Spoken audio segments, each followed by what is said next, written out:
Welcome to Pure and Simple, a podcast from NCMPR that spotlights community college marketing and PR professionals. Hear from NCMPR members as they share their personal and professional experiences and tell stories from the field. I'm your host, Jeff Julian, a proud member of NCMPR and Chief of Staff at Harper College in Palatine, Illinois. All right, live from NCMPR, this is Pure and Simple. I'm your host, Jeff Julian, and yet this is different. You can see me, and I can see the guests. Well, you can see the guests too, but we can't see you, the viewer or the listener. So we really don't know what you're doing over there. But as long as you're watching and listening, we're happy to have you. So this is Pure and Simple, and it is a special video episode because we're talking about marketing fails. That's right. The things we thought would go well that just didn't quite make it over the finish line, or they made it over the finish line and they probably shouldn't have. Marketing fails.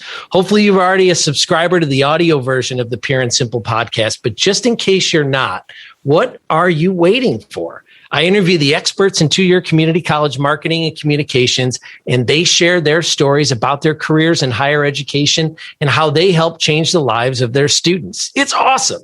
So subscribe and listen through your favorite podcast platform. Now that we have the business out of the way, let's introduce my special co-host for today's episode. He's the Director of Marketing and Communications at Southeastern Community College in West Burlington, Iowa.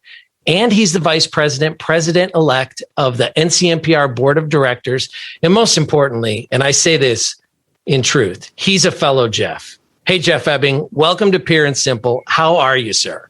It is great to be here. I've never been interviewed by another Jeff before. Besides, this is groundbreaking. Yeah, this is groundbreaking. This is something. We're making internet history today.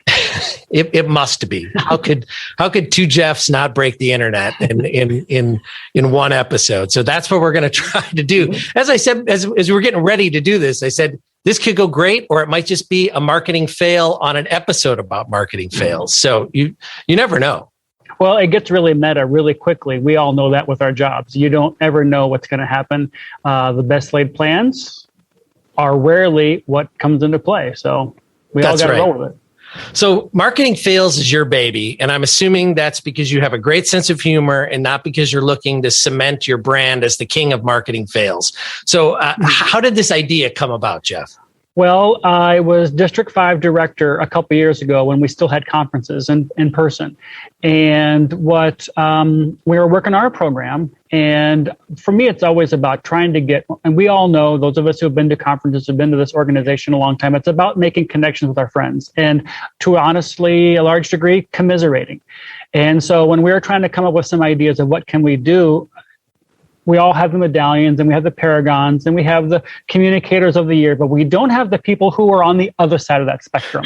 Right. And so we really wanted to do something that would highlight that and really make us all human, because we have all been there. We all try to hide it under the rug. No, what makes us human is what are these things that happen in real life. And so out of that came marketing fails. And we did a presentation at the District 5 conference, and I don't know, 2018, whenever it was, we had our last one, and it was a big hit. We submitted proposals. People said, they did all the thing. We did a presentation. We awarded a prize for the best one. And it was really cathartic. Thankfully, at the time, Lynn Whalen, who was then president of NCMPR, she attended our conference and she liked the idea. So we wanted to pick it up and run with it, the national conference. But then that didn't happen, which was a fail, I suppose, to some degree in itself. And so now we've just been waiting for the time to do it, and now is the time. So here we are. So you mentioned a little bit before this idea of a cathartic release, right? Because we all have these ideas that get a little sideways sometimes, best laid plans, and then there's a hand wringing and second guessing while you try to clean up the mess, and that can be even more brutal than the mistake itself, right? So why do you think there is this cathartic release in sharing these mistakes with your peers? Well, I think it just humanizes all of us. We have literally all been there and done that. Again, we've And just when I think there's probably also, I think a lot of us professionals, especially in a creative field, have this imposter complex. Oh my God, I can't possibly be as good as the next person over there who's just totally nailing every award and getting everything. Well, they have issues just like we do. And so I think being able to share that really makes us, it humanizes us. It just makes us real. And I don't want to say it keeps us humble, but I know when I make a mistake, I certainly am humbled, personally, or even within our own department. So I just think that it's a great opportunity for us to show the goods and the bads both. All right. With that in mind, Jeff Ebbing, what is your fail? Show us the good and the bad. Well, I got to tell you the good first. So, okay. And I have lots. I can tell you a whole bunch of things about websites that got picked up by unscrupulous domain squatters and other things. But the one I'm going to tell you about today is we put out, this past year, we put out some, I guess for the past few years, we've sent a congratulations senior card to all of our area high school seniors. Congratulations, good job. You took some English 101 with us. You took speech, whatever. Come back and finish up your degree with us. It's going to be a great opportunity for you to, it's an enrollment recruitment piece. And so we were really excited about it. We took a whole new direction this year and we went really bold. Our new marketing is really, it's much more aggressive than what we had done in the past. And so this piece we really felt should follow suit. And so we put it all together. And everybody liked it. It was a nice fold-out piece.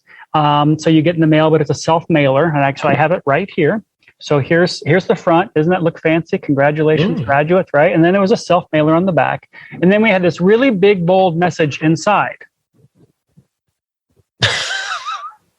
All right, I'm just kidding.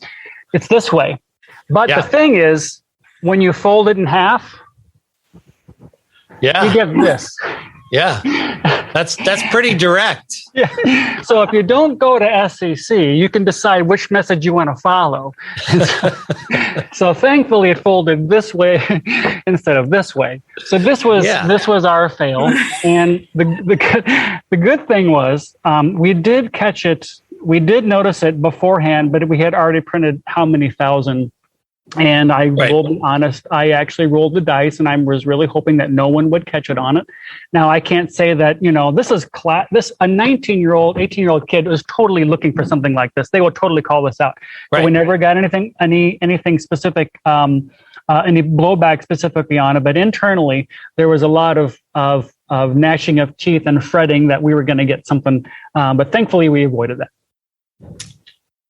So what's your lesson learned out of that besides not telling all of your students to go F you? Do the fold test. That is the test. Do whatever you do, fold out all of your papers, get your favorite origami person and make sure that you have you've done your due diligence with that regard. Be bold, certainly. But be careful of that. It reminds me, I will tell you that it sort of reminds me of the back of the Mad magazines when we were kids. You could fold the page to get the secret message. That's kind of like what we did. That was a secret but very direct message that you had hidden in that mailer there. So, well, should we hear some fails from our guests?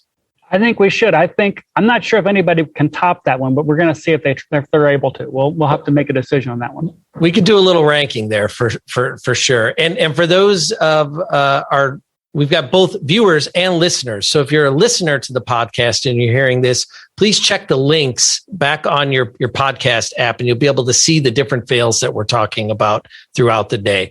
So our first guest is Wendy Trujillo, the advertising and social media director and the supervisor for the communications center and mailroom at the College of the Canyons in California.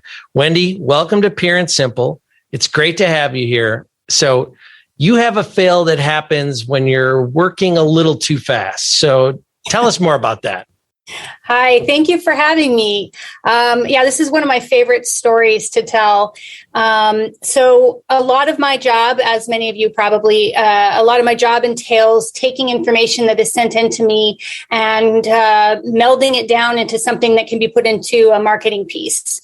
And one of the things I was asked to do was to work on some content for our Dean's Retreat. And so the process that we work with is I take a form that we've created that has all of the information that our graphic design team needs in order to create this marketing collateral. It's got the size, whether it's in color or black and white. It's got the title of the marketing piece. And so we've designed this really to kind of streamline our process. And I get busy and things get moving in the office and I'm multitasking. So a lot of times I get pretty lazy and I'll use the last form that I'd used for the marketing piece before.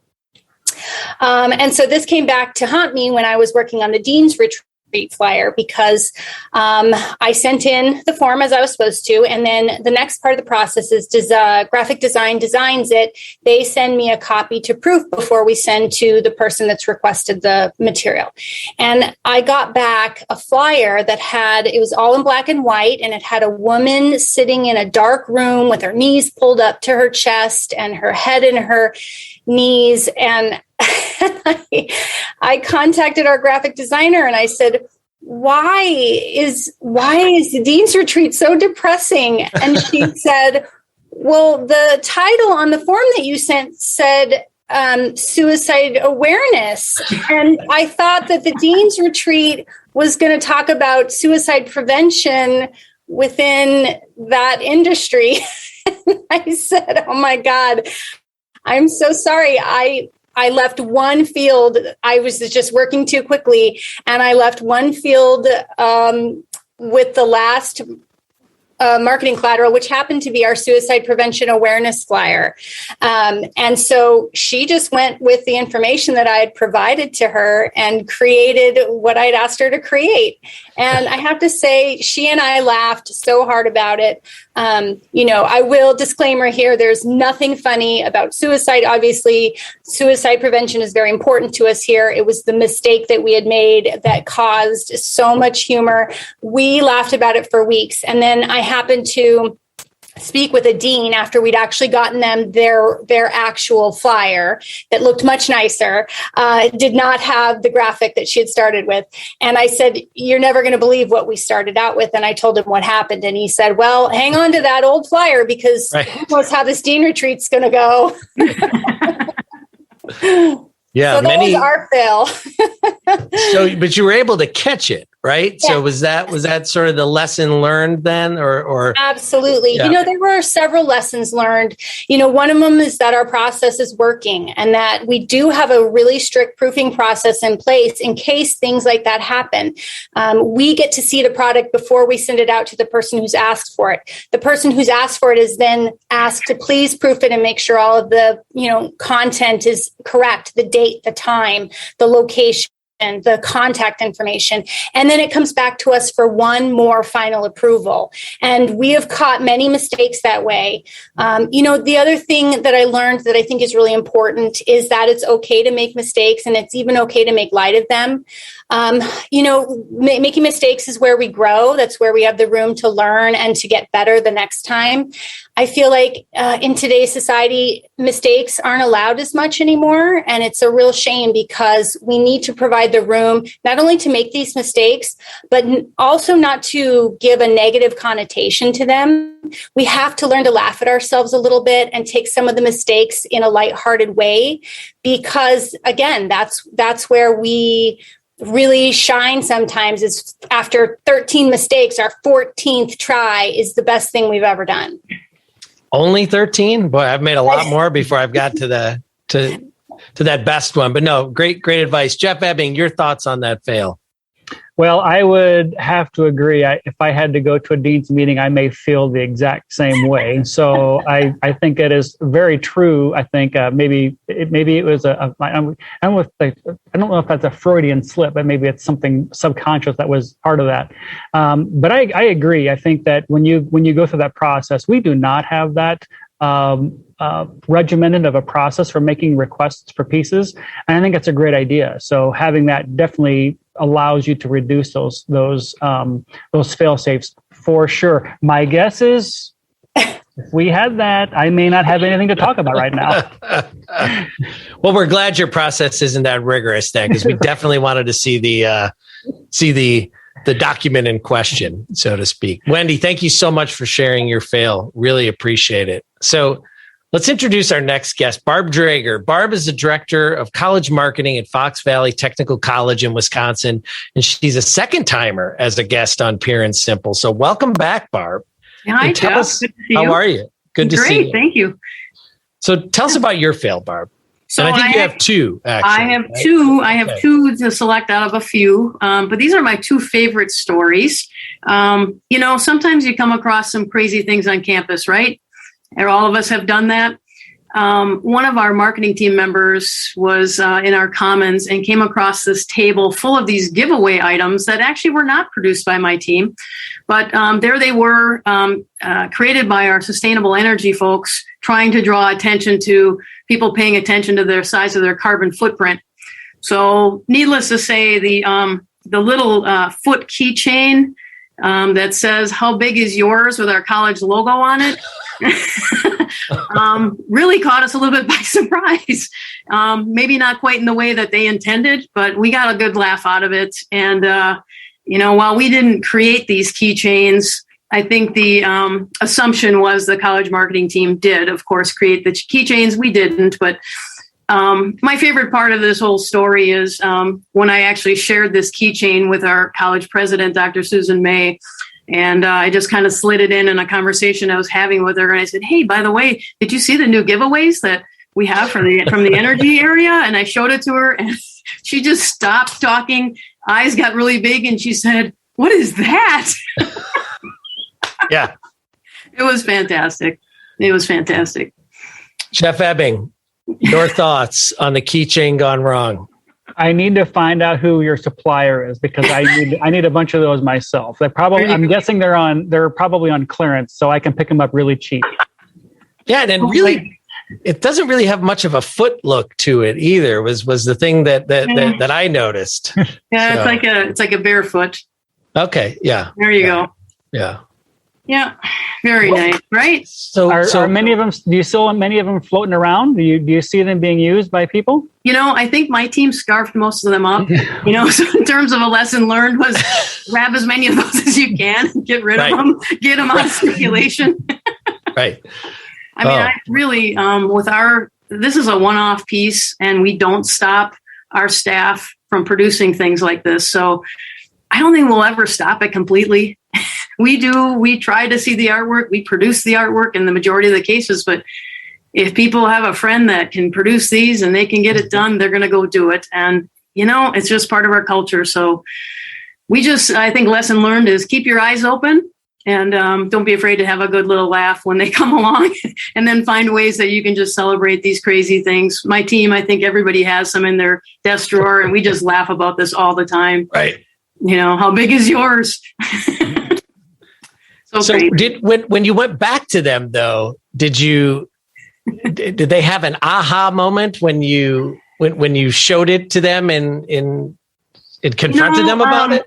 I'm not sure that it really sunk in. I don't think they really saw the problem. Okay.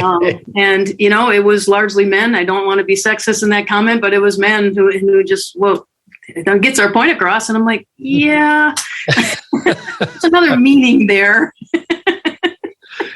Yes. I figured it's too late. They were already distributed, and these were sitting on a table. These were leftovers. So they already gave them to who they wanted to give them to. These were like out for students and staff. So I don't even know what the original use was. I'm hoping there weren't like thousands printed of these things. What else, Barb?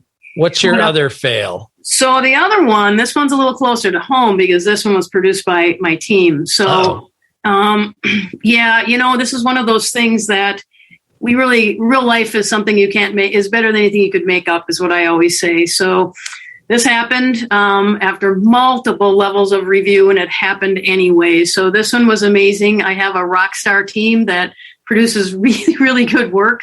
And this one got by a whole bunch of us. So it's all started with a request from our agribusiness folks, wanted a banner stand display to take to some industry events. And so we started like we normally would, and we got our photographer and got him out in the field to get some photos with students in the field with some cows. And then, it was business as usual for us. The designer reviewed all the images. She selected one, the main display image. She took some smaller ones for the rest of the banner stand, routed it to 6 different people on the team, including me. We all reviewed it, signed off on it. Design was routed to the agriculture faculty. They all reviewed it, signed off on it. We had the banner stand produced, assembled. We photographed it, put it in our marketing inventory, gave the display to the faculty to use at different trade shows, and you're seeing it there right now.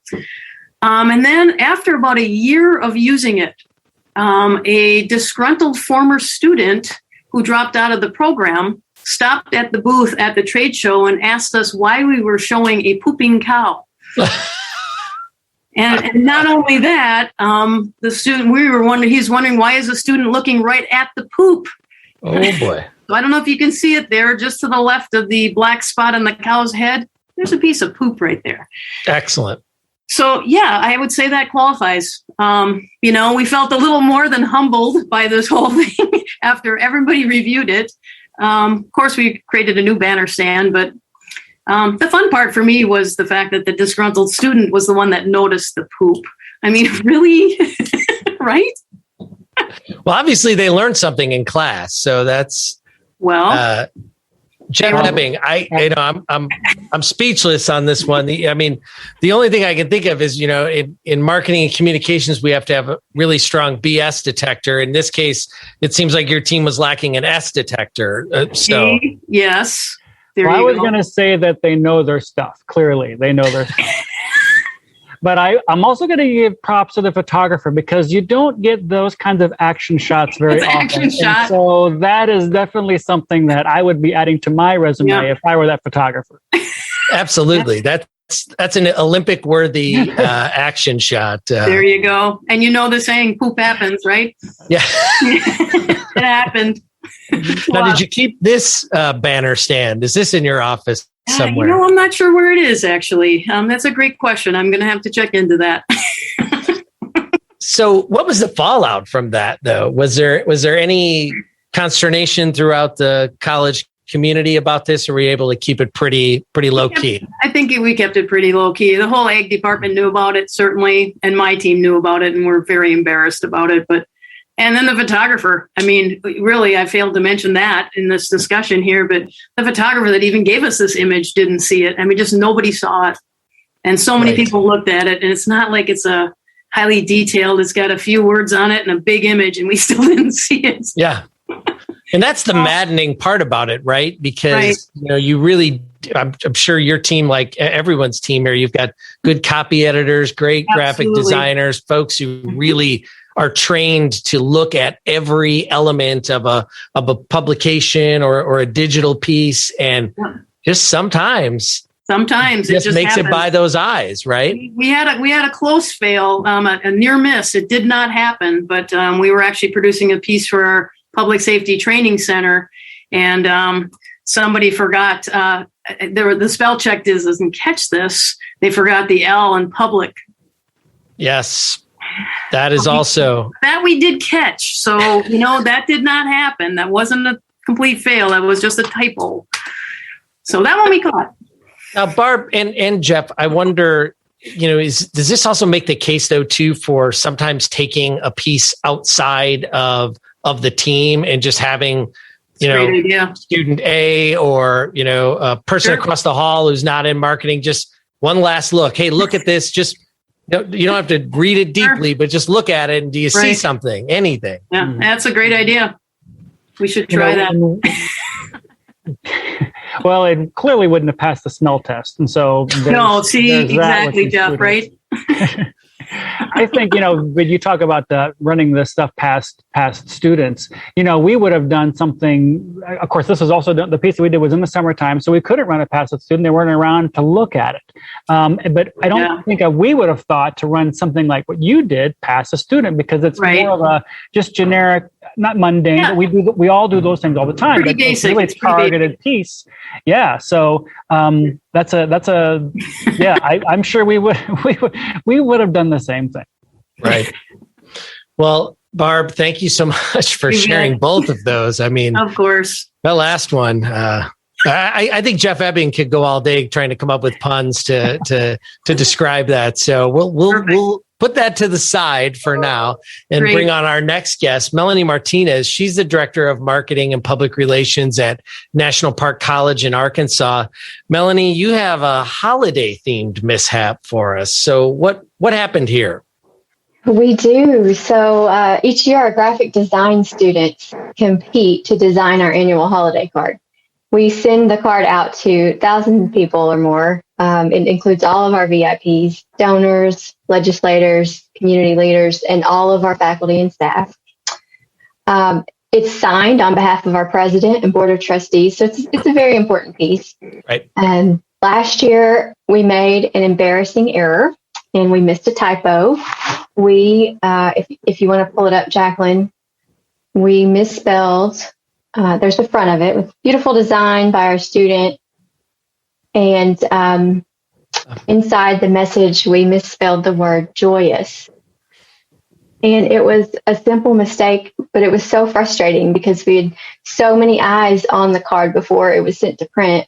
Literally dozens of people, including an entire class of graphic design students, the faculty member, our whole team, and our foundation team. And so our response, if you want to pull that up, Jacqueline, was to send a corrected version of the card with a humorous note that apologized for our whoops error. And we poked fun at ourselves for not checking our list twice like Santa does. So very nice. That's a good recovery. I wondered how you might make lemonade out of this. Jeff Ebbing, your thoughts on the Joy Us occasion of this fail? Well, I got to give you props for, I think the second piece here that you put together was really pretty cool. That you're able to rebound from that. And I would have probably figured out, given someone a prize. Number one, did you get anybody to call you back or point that out to you after? What was the response? Yes, so we were made aware of the error because someone contacted our president. A friend contacted our president in a lighthearted, friendly way and said, hey, look at this. So that's always embarrassing, but at least, he was lighthearted and friendly about it. And we expected, after recognizing the error, we expected to get more calls, but luckily we didn't have a terrible amount of fallout. I think people maybe are more forgiving during the holidays. So. Right. Melony, when did you find out, and what was your first thought, and then how long did it take you to recover from that moment? So typically, my eyes tend to be one of the last set of eyes on a piece like this before it goes to print. I found out after the call was made to our president, and we were made aware, and we were trying to figure out what do we do, what's the best way to correct this. It was mortifying. I felt a lot of responsibility for that, but I think that the way we handled it in using self-deprecating humor and just accepting that, we're imperfect and many, many people looked at it and didn't notice it. So I'm banking on many, many people got the card and did not notice the error. But we did send the response out anyway, just because as an institution of higher education, we're accountable for things like that. That's right. Yeah. So do you cringe every time the holiday card comes as a project across your desk? Absolutely. And we love the idea of our students creating the card, and we recognize them on the card and give them credit for it. But this past year, we migrated away from that and started designing it in our team again. So I think, we just put some precautions in place to kind of prevent those things from happening. We have a similar workflow that was previously mentioned. Was it Wendy? You mentioned that they have a workflow and checks and balances, and we do that here as well. But sometimes, especially at the crunch time before the holiday break, we just need to slow down and take a moment. You're not going to catch them all. Oh, go ahead, Wendy. Sorry, I just want to say, I think there's something to be said about reminding people that you're human. And I think you guys did it in such a fabulous way. It was so funny and cute, and it was still within a holiday theme. I would have paid much more attention to that, your correction, than your holiday card. And there's just something to be said for reminding everyone, we know we made a mistake. Haha, it's hilarious. Yeah, I that's a great point, Wendy. I agree 100% that, you really were able to take something and turn it into a positive and probably draw even more eyes to the institution, and again to your humility, whatever your core values are as an institution, humor clearly being one. So, Barb, you looked like you were going to say something. No, I was just agreeing. I think the recovery was awesome. Great job. I was going to say we have something similar. There's a person who is super eagle eye that reads our alumni publication every year or every time we put it out, and she always sends us back a marked up copy. It might run past 3 or 4 or 5 different grammarians and all of the things that you might imagine, the tools that we use. This person will still find a missing comma or something else. And so we've got to the point now where we actually send this lady an advance copy. Hey, can you take a look at this? Use your eagle eye. So a little bit of the lemonade and lemons thing too. And we've made a friend in that. I mean, I can't guarantee that she's going to leave us millions of dollars, if she at some point in time in her life, but we've definitely made a friend, and she feels like she's part of the solution. And that was really helpful for us to try that. That's great.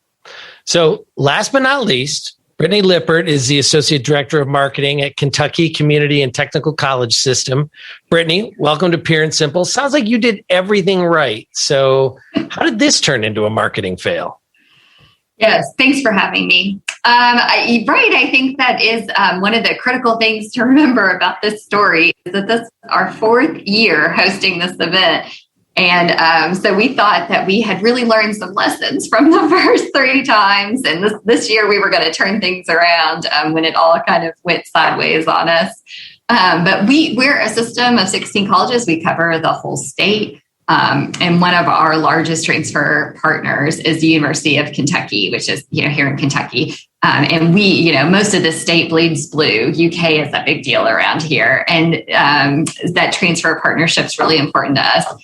So we did this really great event where students who are interested in transferring to UK got invited to come up to Lexington. They got a free T-shirt. They got a tour of UK's campus. They met with advisors to talk about their transfer plans.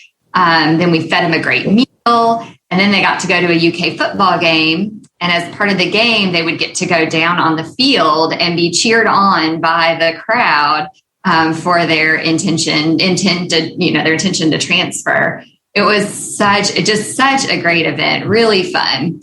But what we found was that we had students register for the event, and we planned the tickets, we planned the T-shirts, we planned the meals, we planned everything off of those students registering. But only maybe a quarter of them would show up every year. And I think part of that is because many were traveling, plans change last minute, of course. And so, you understand, but we were out all the money, where we held the event mattered, just a lot kind of went into that. It was causing, a lot of kind of some problems there. So this year we said, well, we'll just plan for a smaller group. So we know X number of students are going to register, but they won't show. We'll plan for about what we think will show based on the last 3 years. Well, what we probably should have taken a little bit better into account was that they did major renovations of Commonwealth Stadium, UK's football field, over in between the seasons. The game we planned this event was Labor Day weekend. The weather was beautiful. And after many, many years of UK football being not that great, we had a new coach who had really turned things around. And the year before, football was fantastic. We had a big football year. So sure enough, not only did all the students who registered showed up, but they brought people with them. And so we get there and we are, just not prepared at all. Of course, we didn't have tickets. We didn't have food. We didn't have T-shirts. We had nothing. It was just awful. They, of course, students were posting on social media. UK was so bad. It was just a mess. we were heartbroken because, again, think these, some of these students had driven hours. Kentucky's not a small state. We were absolutely heartbroken. We were fortunate. We worked with UK. We were able to get a fair number of the students tickets to the game. After all, the game was mostly sold out, but we were able to finagle quite a few tickets. So we got kind of lucky with that. We offered all of the students tickets to a later game, which you can imagine trying to coordinate all that. I mean, it was months of getting that settled, trying to give them those tickets. So we did the best we could to try to make it up. But, in that kind of that short term, it was rough. Yeah. Wow. Jeff Ebbing, thoughts on this particular fail? If you want a party, you got to invite a lot of people. That's how that goes, right? It's always, you got to have the line outside the club. That's the place you want to go, right? Yeah. I was thinking of the wedding reception planning attrition, right? You're inviting the neighbor down the street and your mom's friend from work. And you're like, surely these people won't show up. And then as the RSVPs come in, you're thinking, oh, we've got a problem here. So, Brittany, how did you, you identify a really critical issue though with events, right? In events management, and events planning, this invitation piece versus the actual number of guests that are going to show up. And it's such a maddening part of planning events. So now that has happened, how did you adjust to better handle that in the future? Well, because of budget cuts, we haven't been able to have the event again, which is maybe a blessing and a curse. Again, it's such a fantastic event. So we were sad not to be able to offer it anymore, but then, not having that trauma of going through that again. What I think, what we would do, I think in the future is really rely on our people on the ground at the colleges to help us get a good sense of who they think is really going to come. Maybe we put them all in a van and drive them up. So we know. Right. Do some of that versus just kind of casting that wide net for the invitation across the whole state. Certainly. This is a real challenge with event planning. You're exactly right. Mm-hmm.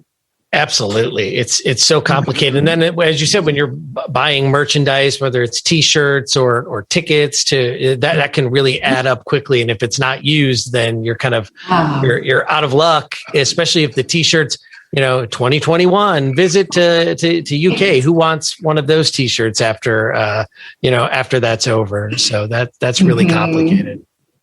Yeah, it was. Yes, it is exactly. Just really complicated to manage all of that. Mm-hmm. So I want to thank all of our guests, but I certainly want to thank Jacqueline Garver, who's the producer of Pure and Simple. She helps book all the guests, gets the questions together, does all the background bio research and information. And today she was key to making this happen in terms of all the behind the scenes work. So Jacqueline, thank you so much for doing that. Really, really appreciate it. So to the panel, thank you for being so honest and sharing the trials and tribulations of your marketing fails. Was it harder to tell your stories or listen to other stories? Barb, what do you think? Harder to tell your story or hear the stories? I think it was harder to hear for me. Yeah. I mean, I've got a pretty good sense of humor and just roll with stuff because I know poop happens, right? So stuff happens.